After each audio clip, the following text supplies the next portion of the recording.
ഇന്ന് നമുക്ക് നല്ലൊരു സദ്യ സ്റ്റൈൽ കൂട്ടുകറി ആയാലോ?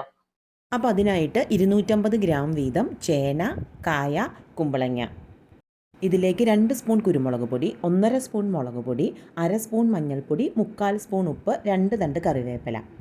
ഒരു ഗ്ലാസ് വെള്ളം കൂടെ ഒഴിച്ചു കൊടുത്ത് അടച്ചു വെച്ച് 1/4 വേവാകുന്നത് വരെ വേവിച്ചെടുക്കാം. ഏതാണ്ട് ഒരു 15 മിനിറ്റോളം എടുക്കുവേ. ഇനി ഇതിലേക്ക് 1.5 കപ്പ് ഉപ്പിട്ട് വേവിച്ച് വെച്ചിരിക്കുന്ന കടല കൂടെ ചേർത്ത് നന്നായിട്ട് ഇളക്കി യോജിപ്പിച്ച് ഒരു 2 മിനിറ്റ് നേരം കൂടെ കുക്ക് ചെയ്തെടുക്കാം.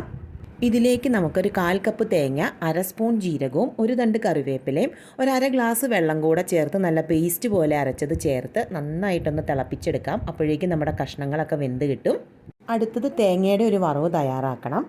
വെളിച്ചെണ്ണയിൽ ഉഴുന്നുപരിപ്പ് ഒന്ന് മൂത്ത് തുടങ്ങുമ്പോൾ 1/2 സ്പൂൺ ജീരകം കൂടെ ചേർത്ത് ഉഴുന്ന് നല്ല ബ്രൗൺ കളർ ആകുന്നത് വരെ മൂപ്പിച്ചെടുക്കണം. ഇതിലേക്ക് 1/4 കപ്പ് തേങ്ങ ചിരകിയത് ചേർത്ത് നല്ല ബ്രൗൺ കളർ ആകുന്നത് വരെ വറുത്തെടുക്കണേ.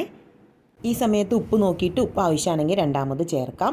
ഒരു സ്പൂൺ ശർക്കര കൂടെ ചേർക്കുന്നുണ്ട് ടേസ്റ്റ് ഒന്ന് ബാലൻസ് ചെയ്യാനായിട്ട്. ഇതിലേക്ക് നമ്മൾ വറുത്ത് വെച്ചിരിക്കുന്ന തേങ്ങ കൂടെ ചേർത്ത് നന്നായിട്ടൊന്ന് ഇളക്കി യോജിപ്പിച്ച് കുറച്ച് നേരം ഒന്ന് അടച്ചു വെക്കാം.